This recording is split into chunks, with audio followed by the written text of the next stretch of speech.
I mentioned that your goals and your vision should be aligned with your values. This is true in the professional space, but it's also important for your personal and purpose-driven goals as well. Remember, holistic productivity is built around the idea of the whole person and achieving goals in every area of life. Hi, I'm Chris LeBrun, your host of the Wholistic Productivity Podcast. As someone who's never been afraid of dreaming big and going for it all, I often find myself with a lot on my plate. I'm a husband and father, a nonprofit fundraiser, and an entrepreneur. What I've realized is my view of productivity was pretty toxic.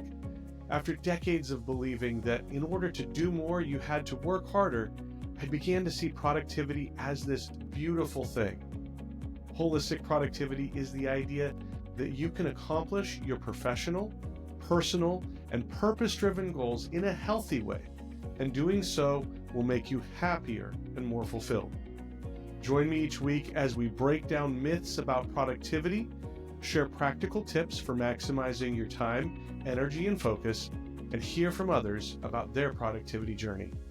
This is the Holistic Productivity Podcast. Hello and welcome to episode number 10 of the Holistic Productivity Podcast. I'm Chris LeBrun, your host and a productivity coach. So glad that you are here. I love seeing you investing into your goals, into your future, into your productivity. And I just know that your time is valuable. So thank you for spending a little bit of it with me today. And you're probably doing other things while you're listening to this podcast or watching it on YouTube. Do me a favor, drop a comment in whatever platform you're listening or watching on, and just let me know what you're doing while you are listening to the show or watching the show. That'd be great. I'd love to see all the different things that you guys are working on, and would love to see that in the comments section on your favorite podcast platform. We are on almost all of the podcast platforms out there. Wherever you listen to podcasts or watch a video on YouTube, you can find the Holistic Productivity Podcast. And hopefully you're finding benefit from the show. If you are, take an extra moment just to leave us a rating. We'd love to see 5 stars, but that just lets other people know that this is a show worth watching, worth listening to, and it will help them out as well. Thank you for everybody who's already rated the show. We appreciate that. And again, it just helps other people find the podcast. We just wrapped up a series on the fundamentals of holistic productivity. You may be new to that concept or that term, but those 6 episodes just kind of explain what holistic productivity is all about. And if you haven't listened to those, I invite you to go do that. A lot of those episodes were things that you can do to help you be more productive, strategies that you could use when you're planning your week. You know, we talked about your Sunday strategy and tracking your top 3 priorities and your detours, creating a goal roadmap. All of those were covered in that fundamentals series. This week, we are starting a 2-part look at some of the reasons why we're not productive. So going a little bit in the opposite direction here. And usually I like to keep things positive. I like to provide strategies that you can use. But I do think it's important that we understand some of the reasons why our productivity suffers. And that way, maybe we can do something to counteract that or to combat that.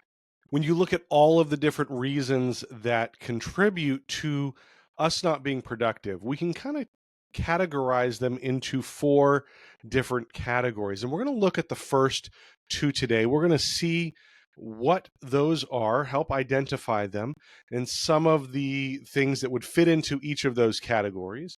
And we're also going to look at ways to counteract that or to combat that. The first 2 that we're going to look at today of these 4 categories are motivational and organizational. So let's start off looking at the motivational reasons that we are not productive. Now, this is something that you would naturally think of as those classic culprits of our lack of productivity, right? But there are very different reasons why we lack motivation. The first motivational challenge we're going to look at today is something that many of us are probably very familiar with. It is procrastination, not wanting to get started on something that we know we need to do. Now, this is not knowing what to do, right? We'll talk about that later, but this is not a lack of knowledge of what to do. Procrastination happens when we know what we should do, but we just don't want to do it. And so we put it off until later. We put it off until the future or another time. There may be many reasons why we procrastinate. One is trying to avoid doing the hard work. Mark Twain is attributed with a saying about, if you have to eat a frog, a live frog, you might as well do it first thing in the morning, because it's not going to get any worse. Your day is not going to get any worse after that. Productivity coach Brian Tracy wrote a book called Eat That Frog, which talks about starting your day with the hardest, least desirable task or project that you need to do, and get it out of the way. Get those things done first. Another reason that we can procrastinate is the fear of failure. If you don't finish something, you don't have to face the results. You don't have to see how it turns out. And maybe you're not excited about the results that you're going to have. Maybe you can sense that it's not going to be ideal. So that's another reason, the fear of failure, that you may procrastinate. Another reason that we procrastinate is our lack of priorities. I always say activity does not equal productivity. And we can think that we're doing really important things, busying ourselves with work that does not need to be done right now, or maybe doesn't even need to be done at all, to avoid that other task that we are procrastinating on. One way to fight procrastination is to have a startup routine, to sort of trick your mind into getting started. Commit to doing the task or the project for just 2 minutes, right? We can do anything for 2 minutes. Then do it for 2 more minutes. And then 2 more minutes. And then keep repeating this. This can help you overcome that desire to put things off, because you say, well, we're just going to do this for 2 minutes. Another startup routine that you can use is something that author and motivational expert Mel Robbins talks about, and that is a 5-second countdown. If you're having trouble, say, getting out of bed in the morning, or doing anything, count down from 5. 5, 4, 3, 2, 1, and then do the thing. Get out of bed. Okay? As you focus on the countdown, your brain shuts off from all those negative thoughts and emotions that you have, and you can just get up and do the thing that you were going to do. Now, Mel admits that this is the stupidest thing ever, and she really had no belief at first that it was going to work as well as it does, but it works because it's backed up by science and psychology. You just want to shut off your brain that is telling you all of these negative things or distracting you to do other things. So just do that 5-second countdown, 5, 4, 3, 2, 1, and then go. Distraction is another major motivational factor for poor productivity. It's so easy to have one of those squirrel moments, right, where you just are distracted by anything, really, your phone, your surroundings, your mind wandering and thinking about other things. Here are several simple solutions that you can use to avoid those distractions, those squirrel moments. First is modify your workspace so that it's clean and organized and there are no distractions. If you can't reach for something to play with or mess with or look at, that's going to be a way to cut down on those distractions. Another way is to use technology, and that sounds counterintuitive, but your phone has a focus setting to use so that you don't get notifications coming in or little dings and beeps and buzzes and and whatever. Um, there's also app blockers that you can use to cut specific apps off after so many minutes or hours of use, right? If you are worried about scrolling on Instagram for too long, use an app blocker that says, hey, you can't use Instagram anymore. You've used it too much today. Another way to minimize or avoid distractions, you may need to have a conversation with your coworkers. Let them know when you need time to focus. Maybe you can close your office door, or if you're in a cubicle, you can just put a sign up that says, hey, this is my focus time. Please come back later. I'll never forget working with Ashley. She is a good friend of the Holistic Productivity Planner. But a few years ago, Ashley and I worked at the same nonprofit, and our cubicles were right across the walkway from each other. Ashley is a writer, and she would, a couple times a week, she would put a sign up that said that she needed focus time. She needed to focus on writing, and please respect that. And I would always chuckle and laugh with her about how many people would just ignore that sign.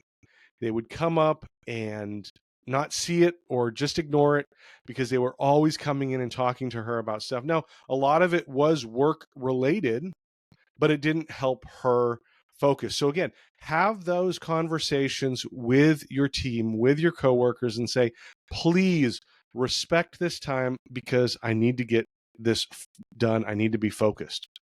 Another thing you can do is use the Pomodoro method for focus. This is where you set a timer and you focus on something for 25 minutes. And then you relax or take a break for 5, and you come back and you do another round of Pomodoros, 25 minutes on, 5 off. Once you do 4 Pomodoros, take a longer break. Maybe this is time to go out and take a walk or stretch, do something. But that Pomodoro method can really help you focus. It's similar to that 2-minute method we talked about a few minutes ago. If you do something, tell your mind, we can do this for 25 minutes, and then you take a break, kind of reset and dive back in. Now, in episode 7, I talk about tracking your detours, and I'll put a link in the show notes for that. Tracking your detours just means that you're making a list of all these distractions that you've had throughout your day, and you're looking for patterns or common distractions so you can develop a plan for tackling those distractions. In Ashley's case, she may have needed to tackle a couple of coworkers to get them to see the sign. But when you track your detours, you are just giving yourself the data that you need to see what is distracting you so that you can come up with a plan. Now, detours is a section of the Holistic Productivity Planner, and if you want to check that out, be cool like Ashley and use that planner to help keep you focused throughout the day. I'll put a link in the show notes for that as well. Another one of our motivational detractors from productivity is our mental and physical health. And this may not be something that you think about all the time, but they are very important for our productivity and for getting things done. Physical health is so important. When we get enough sleep, now we have enough energy to be productive in the following day. And we've all had those days where we didn't get enough sleep and we were dragging. If you're sick all the time, you're not going to be functioning at your peak performance. So diet and exercise are important parts of your physical health, and they help lead to good productivity.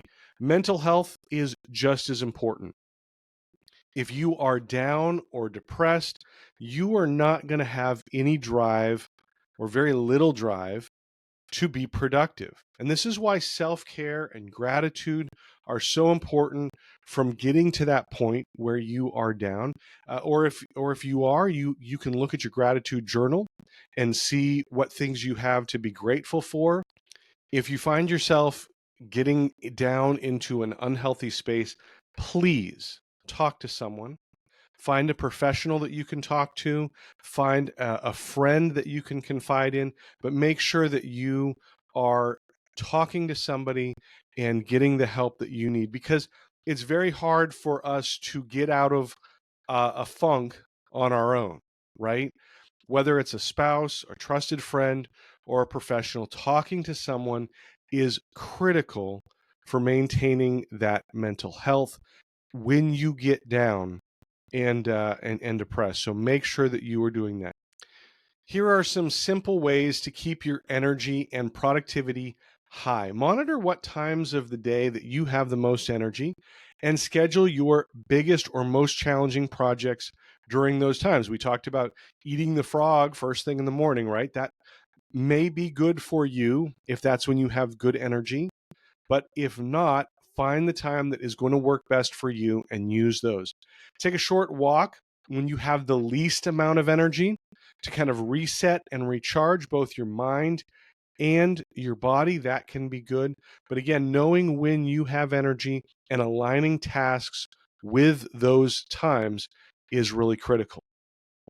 Now, the second thing that we're going to look at today is those organizational factors for our low productivity.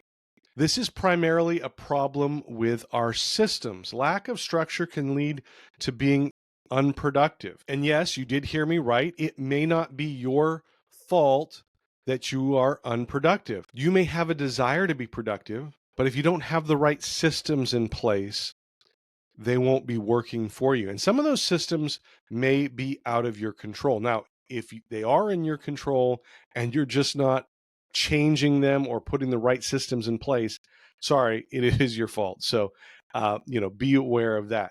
So let's look at some of these organizational things that would lead to us being less productive. And the first one is not having a clear strategy.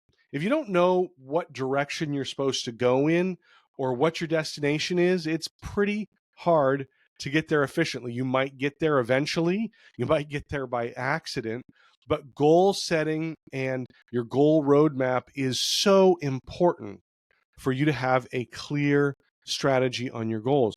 But these goals also have to be aligned with your vision for the future. I recommend creating a 5-year vision that's aligned with your values and then setting short-term goals that are designed to help you reach that vision. You probably don't want to go past that 5-year vision. That's probably the horizon point that you can aim for because there's too many variables, too many things can change that we're not even aware about right now. But you want to have metrics and deliverables for year 1 and then for year 3 and of course for that 5th year as well. I mentioned that your goals and your vision should be aligned with your values. This is true in the professional space, but it's also important for your personal and purpose-driven goals as well. Remember, holistic productivity is built around the idea of the whole person and achieving goals in every area of life. Now, we talked about setting short-term goals in episode 5, and I'll put a link to the show notes for that if you haven't listened to that episode or if you want to revisit it. Another factor in the organizational category is lacking authority to make decisions or move projects forward. That can be a big contributor to our low productivity at that organizational level. Sometimes this comes from a lack of trust in team members. Maybe you have a micromanager that bottlenecks decisions and slows the process down. We see this a lot in the corporate space. You've probably had one of those micromanagers before. That manager that has to be involved in every minute decision. If you are a manager, listen up. The best thing that you can do for your team is trust them and empower them to make decisions. And they may not get it right every time. That's why you provide training and oversight. But if you are micromanaging everything that they do, that is not going to be productive for them or for you. This means clearly setting defined outcomes and giving them the freedom to focus on the tactics that they will use to achieve those goals. You want to establish clear objectives and levels of authority before you get to a roadblock situation. I'll give you an example of this. One job that I was at, I had very clear policies around the spending limits that I could do as a director. I could spend up to $5,000 for an item without any approval from anybody above me. If I was spending more than $10,000, I needed approval from the CFO, and anything over $50,000 needed approval from the whole executive committee. Now, the budget provided structure for spending in general, but I had authority to spend money within that budget structure, and I knew what that authority was. I could spend anything up to $5,000 without talking to anybody else, as long as I stayed within my budget.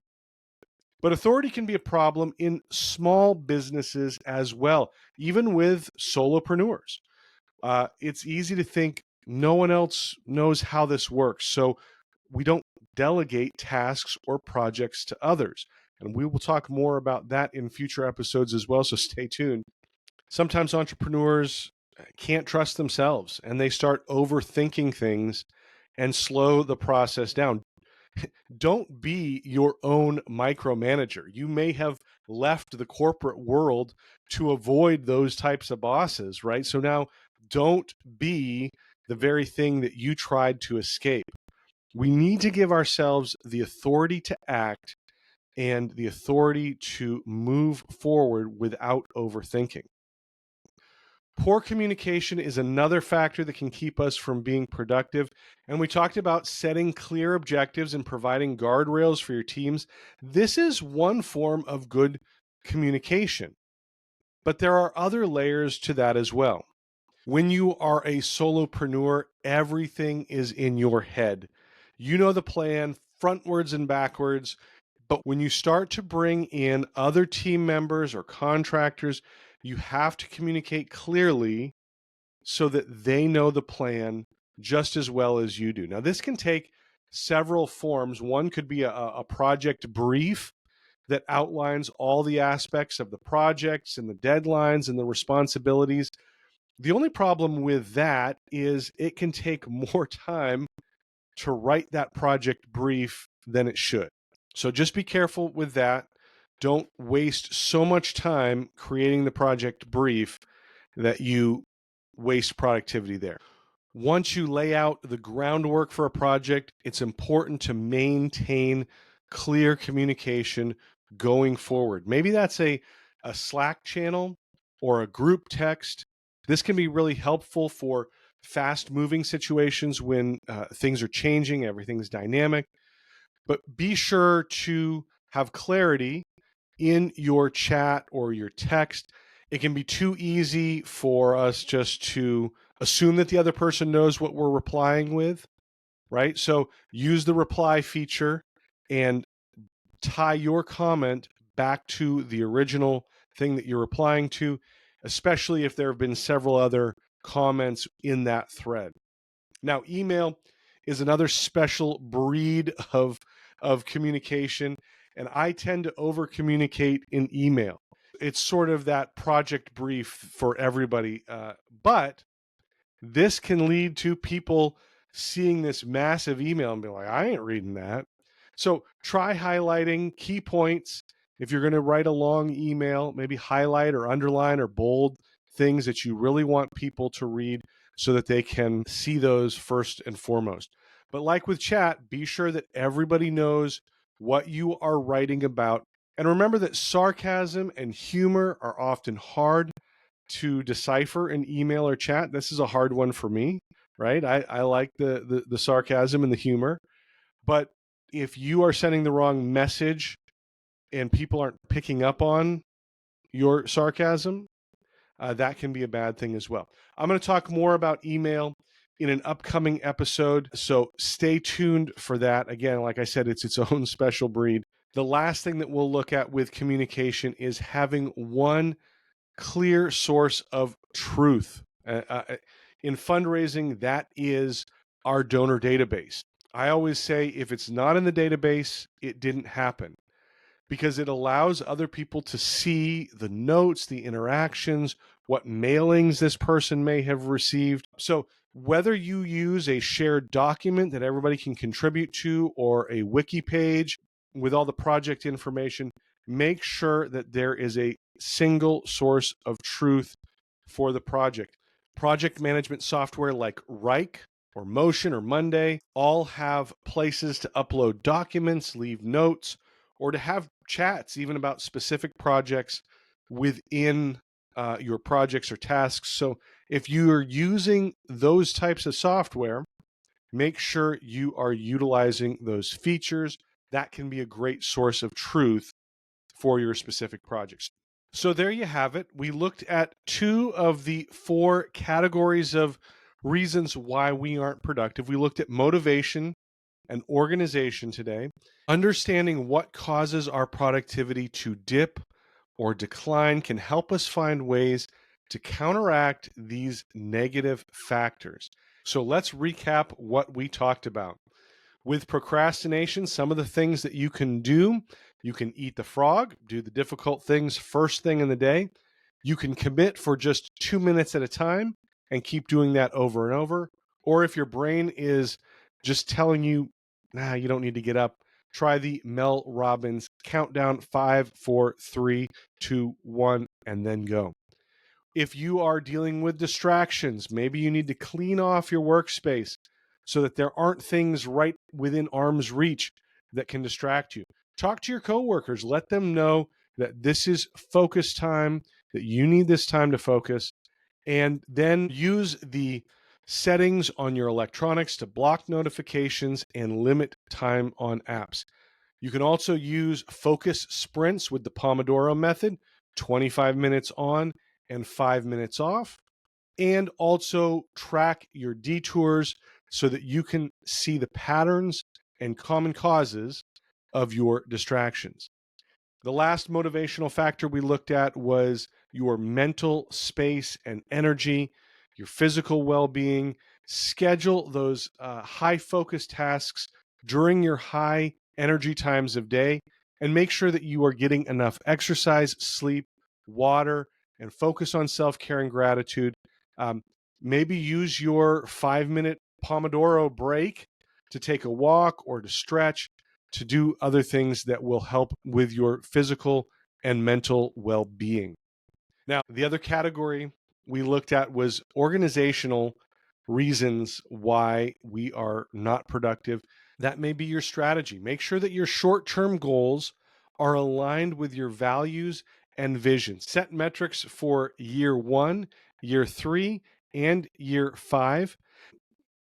Make sure that you and your team have the right authority to go out and do the tasks and the projects that need to be done. Micromanagement can be a huge bottleneck for big companies, and overthinking can be a bottleneck for solopreneurs and small companies. So make sure there are clear objectives and guardrails, and then let your team do what they need to do to meet the goals. The final thing that we looked at is communication. Make sure everyone has the right information that they need, that communication is clear and ongoing, and there is a single source of truth that everybody is working off of.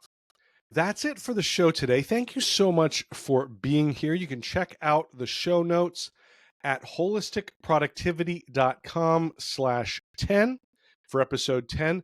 That will have all the links to everything we talked about in this episode. Don't forget, next week we are going to look at the other 2 categories of things that keep us from being productive. Best way to hear that episode is to make sure that you are subscribed on your favorite podcast platform or on YouTube. That way you will get the next episode as soon as it drops on next Tuesday. I know you won't want to miss the continuation of this episode. If you liked the show and found it valuable, please do somebody else the favor of letting them find the show. Rate the show. We love seeing those 5 stars. That lets other people know that this is a show that is helping somebody else, and they will want to listen to it as well. Be sure to follow on all of the social media platforms: Instagram, Facebook, Threads, LinkedIn, YouTube. That way you can get more productivity tips and motivation throughout the week. But thank you so much for listening. As always, the goal of this podcast is to help you dream big, plan smart, and live fully. Thank you so much. We'll see you next time.